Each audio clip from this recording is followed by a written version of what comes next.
اقرأ بسم ربک الذی خلق خلق الانسان من علق اقرأ وربک الاکرم الذی علم بالقلم علم الانسان ما لم يعلم صدق اللہ العظیم۔ رب اشرح لی صدری ویسر لی امری واحلل عقدۃ من لسانی یفقہوا قولی۔ اس سے پہلے کئی مرتبہ یہ عرض کیا جا چکا ہے کہ حضور پر جو پہلی وحی آئی، تقریباً اجماع ہے اس پر کہ وہ یہ 5 آیات ہیں سورہ علق کی۔ آپ کی عمر شریف جب 40 برس کے لگ بھگ ہوئی، حضرت عائشہ صدیقہ رضی اللہ تعالی عنہا کی ایک روایت میں یہ ساری چیزیں موجود ہیں، تو خلوت گزرنی محبوب ہو گئی، غور و فکر کا غلبہ ہو گیا۔ پھر آپ غار حرا میں جا کر کئی راتیں کئی دن قیام فرما ہوتے تھے، اور شارحین حدیث کا اس پر اجماع ہے کہ وہاں آپ کیا کرتے تھے؟ کان صفت و تعبدہ فی غار حرا تفکر والاعتبار، غور و فکر، سوچ بچار۔ اسی میں پھر ایک دن فرشتہ آیا ہے۔ فرشتے کا آنا اور فرشتہ کیا لے کر آیا جس پر کہ اس نے یہ کہا اقرا، پڑھو، وہ ذرا بات ہے کہ جو ذرا پیچیدہ ہے سمجھنے کی ہے، وہ میں عرض کروں گا آپ سے۔ روایت یہ ہے کہ فرشتے نے کہا اقرا، تو حضور نے فرمایا ما انا بقاری۔ فرشتے نے اپنے ساتھ بھیچا لگا کر سینے کے ساتھ، پھر چھوڑ دیا، کہا کہو اقرا۔ حضور نے پھر کہا میں ما انا بقاری۔ تیسری مرتبہ پھر کیا، 3 مرتبہ کرنے کے بعد پھر یہ اقرا بسم ربک الذی خلق۔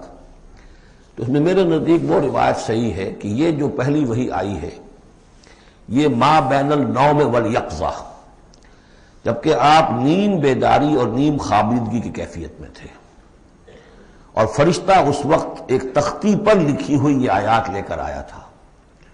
ورنہ ظاہر بات ہے کہ آدمی پڑھا ہوا نہ ہو تب بھی اسی کی اپنی زبان میں کہا جا رہا ہو کہ یوں کہو، تو وہ تو کہنا مشکل نہیں تھا۔ 40 برس کی عمر تھی آپ کی، کوئی آپ بچے تو نہیں تھے، کوئی شے تھی کہ جس کو پڑھنا تھا۔ وہ جو پڑھنا ہے تو وہ اصل میں یہ اس عالم میں کہ جس کو آپ کہیں گے ما بین النوم والیقظہ، بیداری اور خواب کے بین کی کوئی کیفیت تھی جس میں کہ فرشتہ آیا ہے اور اپنی اصل ملکی شکل میں آیا ہے۔ اس لیے کہ پھر اس نے جب وہ بھی کوئی چیز لکھی ہوئی لایا ہے، روایتوں میں آتا ہے سونے کی تختی تھی جس پر یہ آیات لکھی ہوئی تھی، تو اس پر آپ نے کہا ما انا بقاری، میں تو پڑھا ہوا نہیں ہوں۔ اب بات اس کے ساتھ مطابقت رکھتی ہوئی ہے، لیکن پھر جو سینے کے ساتھ بھیچا ہے 3 مرتبہ، تو اس سے گویا کہ آپ کے اندر وہ استعداد پیدا ہو گئی، پھر آپ نے اس کو پڑھا۔ اور یہ میں یاد دلاتا ہوں کہ میں نے جب کہا تھا کہ جب دوسری وحی فترت کے بعد آئی ہے سورہ مدثر کی، تو حضور نے جب دیکھا تھا کہ اب یہ افق اعلیٰ پر یا افق مبین پر حضرت جبرائیل نظر آئے، کیسے پہچان لیا؟ وہی فرشتہ جو غار حرا میں آیا تھا، تو وہاں بھی وہ اپنی اصل ملکی شکل میں تھے، لیکن وہاں جو رؤیت حضور کو حاصل ہوئی تھی وہ پوری بیداری کی حالت کی نہیں تھی، ما بین النوم والیقظہ، یعنی کچھ نیم خوابی اور نیم بیداری کی کیفیت تھی، لیکن دیکھ لیا تھا حضرت جبرائیل کو ان کی اصل ملکی شکل میں اس وقت۔ لہذا پھر جب وہ پہاڑ سے اترتے ہوئے یا محمد کی صدا آئی، اور پھر آپ نے 2 مرتبہ تو ادھر ادھر دیکھا، کوئی نظر نہیں آیا، تو آپ کو کچھ خوف سا بھی طاری ہوا۔ پھر اچانک نگاہ اٹھی تو دیکھا کہ وہی فرشتہ کہ وہی کہ جو غار حرا میں آیا تھا، اس طرح ہے کہ آسمان زمین کے مابین افق پر، اور اس طرح سے کہ پورا افق بھر گیا۔ تو یہ ہے اس کا پس منظر۔ اقرا بسم ربک الذی خلق، پڑھو اپنے اس رب کے نام سے جس نے پیدا کیا۔ خلق الانسان من علق، انسان کو پیدا کیا اس نے اس جونک کی طرح کی چیز سے کہ جو رحم مادر میں چمٹ گئی تھی۔ اقرا وربک الاکرم، پڑھو اور تمہارا رب بہت کریم ہے، بہت کریم ہے، بہت مہربان ہے۔ الذی علم بالقلم، جس نے کہ تعلیم دی ہے قلم کے ساتھ۔ عام انسانی تعلیم قلم کے ذریعے سے ہے، حضور کے لیے قلم کے درجے میں فرشتہ ہے، فرشتے کے ذریعے سے حضور کو سکھایا گیا ہے۔ علم الانسان ما لم یعلم، اور انسان کو سکھایا ہے جو کچھ کہ وہ نہیں جانتا تھا۔ اس وحی سے، جیسا کہ میں نے بارہا عرض کیا ہے، اب 25واں 26واں دن ہے آج، کہ اس سے آپ کی نبوت کا ظہور ہو گیا۔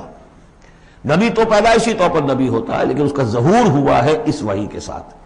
البتہ اس میں کوئی تبلیغ کا حکم نہیں ہے، وہ تو پھر جب وہ وحی آئی ہے، جب کہ فرشتے کو دیکھا ہے افق اعلیٰ پر، افق مبین پر، اس کے بعد جب گھر گئے ہیں اور پھر آپ کمبل اوڑھ کر لیٹ گئے ہیں، دہشت کی کیفیت طاری تھی، پھر وہ سورہ مدثر کی آیات نازل ہوئیں یا ایھا المدثر قم فانذر وربک فکبر، وہاں سے پھر آپ کی رسالت کا آغاز ہوا کہ اے لحاف میں لپٹ کر لیٹنے والے اب کھڑے ہو جاؤ، انذار کرو، خبردار کرو لوگوں کو، اور اپنے رب کی کبریائی کا اعلان کرو اور اس کی کبریائی کے نفاذ کی جد و جہد کرو۔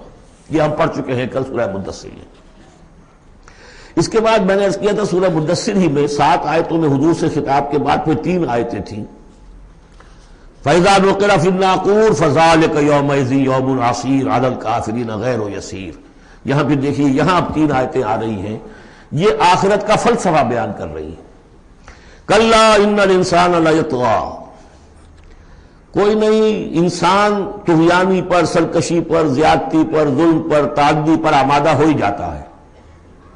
کیوں ہو جاتا ہے؟ وہی حساس اور ذہین آدمی جو بیٹھا غور کر رہا ہے کہ یہ کیا ہو رہا ہے معاشرے میں، کیوں ظلم ہو رہا ہے، کیوں تعدی ہو رہی ہے، کیوں غلط روی لوگوں نے اختیار کی ہے، ہو جاتا ہے انسان۔ کیوں ہو جاتا ہے؟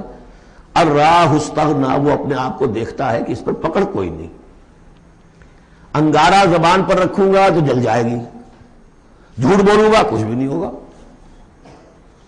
اگر میں کہیں زہر کھاؤں گا مر جاؤں گا، حرام کا مال کھاؤں گا کچھ نہیں ہوگا۔ کہ یہ دنیا جو ہے یہ فزیکل لاز پر چل رہی ہے، یہاں مورل لاز جو ہے آپریٹو نہیں ہے۔ اخلاقی قوانین ہے تو صحیح موجود، انسان کے نفس میں ہے، یہ اچھائی یہ برائی، لیکن دنیا جو چل رہی ہے اس میں ان اخلاقی قوانین کا کوئی دخل نہیں ہے، وہ صرف فزیکل لاز پر چل رہی ہے۔ آگ جلا دے گی اور جھوٹ سے کچھ بھی نہیں ہوگا، چھانا بھی نہیں ہوگا، اور آپ نے اگر کہیں پر سنکھیا کھا لیا تو مر جائیں گے، اور آپ حرام خوری جتنی چاہے کرتے جائیں کچھ نہیں ہوگا۔ یہ جو ہے کہ moral law is not operative, جبکہ فزیکل لا آپریٹو ہے، اس وجہ سے انسان جو ہے سرکشی پر، تعدی پر آمادہ ہو جاتا ہے۔ اب اس کا علاج کیا ہے؟ ان الی ربک الرجعی، یہ عقیدہ کہ تمہیں اپنے رب کی طرف لوٹ کر جانا ہے، حساب کتاب ہوگا، جواب دہی ہوگی، یہ یقین اگر دل میں بیٹھ جائے تو سیلف سینسر ہو جائے گا اس کے اپنے اندر، کوئی کام ایسا نہ کروں جس کی جواب دہی نہ کر سکوں، جانا ہے۔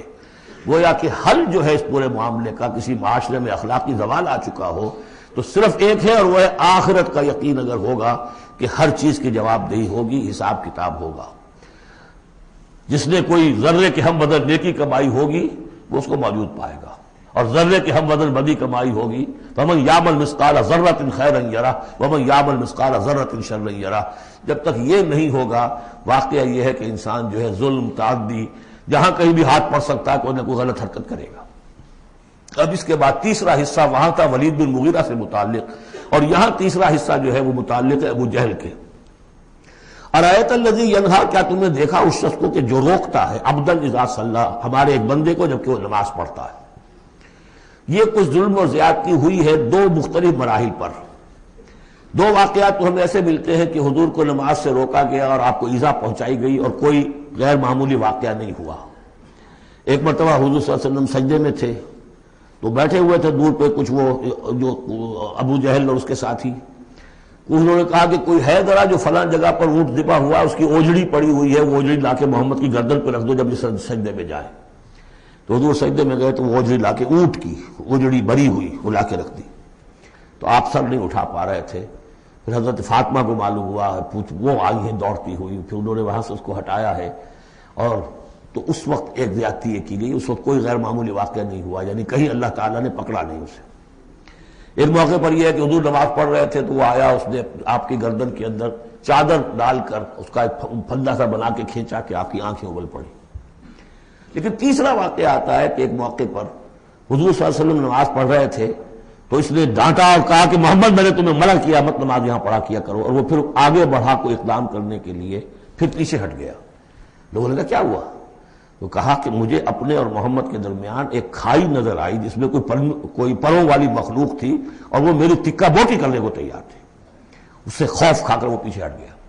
تو مجھے جہاں تک محسوس ہوتا ہے وہ یہ ہے کہ جب تک تو حضور کو ابو طالب کی پروٹیکشن حاصل تھی، اس وقت تک کا معاملہ تو پہلے 2 واقعات ہیں، لیکن پھر جب آپ آئے ہیں اور طائف سے واپس آئے ہیں اور اللہ تعالیٰ کی طرف سے خصوصی پروٹیکشن آپ کو ملی ہے، اس کے بعد کا واقعہ وہ ہے کہ جس کا کہ یہاں تذکرہ ہو رہا ہے۔ ارایت الذی ینہا، کیا تم نے دیکھا اس شخص کو جو روکتا ہے، عبدن ہمارے ایک بندے کو، اذا صلی، جبکہ وہ نماز پڑھتا ہے، ارایت ان کان علی الہدی، کیا تم نے غور کیا اگر وہ شخص ہوتا ہدایت پر، یہی ابو جہل ہدایت کے راستے پر کاربند ہوتا، او ہمارا بالتقوی، یہ ہمت والا آدمی ہے، جرت والا آدمی ہے، بخیل نہیں تھا، اس نے یہی کہا تھا کہ بنی ہاشم نے اگر لوگوں کو، غریبوں کو کھانے کھلائے، ہم نے ان سے بڑھ کر کھلائے، ابھی تک تو ہم کندھے سے کندھا ملا کر آ رہے، وہ بخیل نہیں تھا، پھر جری تھا، بہادر تھا، میدان جنگ میں گیا ہے، لیڈ کیا ہے لشکر کو اپنے، اور جب گردن کاٹنے لگے تھے تو کہتا تھا نیچے سے کاٹنا تاکہ نیزے کے اوپر چڑھاؤ گے تو معلوم ہو کہ اونچی گردن ہے کسی سردار کی گردن ہے. تو یہ چیزیں اس کے اندر تھیں، مرد میدان تھا. لیکن یہ ہے کہ وہ جو صدق بالحسنی والے معاملے پہ آ کے مار کھا گئے. لیکن یہ کہ اگر یہی شخص ایمان لے آیا ہوتا، ہدایت پر ہوتا، تقویٰ کی تعلیم دیتا، تو آپ سمجھیے پھر کیا ہوتا، گویا کہ ایک اور عمر فاروق مل گیا ہوتا اس امت کو. بالکل ان کی شخصیتوں کے اندر بڑا پیرلل انداز ہے. حضرت عمر بھی لڑنے بھڑنے والے آدمی، کشتیاں کرنے والے آدمی، ادھر سے جا رہے ہیں اس کو دھکا دے رہے ہیں، اس مزاج کے آدمی تھے. لیکن یہ کہ بہرحال ان میں وہ چیز موجود تھی کہ بخل نہیں اور بزدلی نہیں. ان دو چیزوں کے بعد جو ہے پھر یہ کہ تصدیق بالحسنی کے لیے اللہ تعالیٰ نے ایک راستہ کھول دیا ان کے لیے، تو ان کے وہ عمر فاروق بن گئے. اس لیے کہ دعا کی تھی محمد رسول اللہ نے.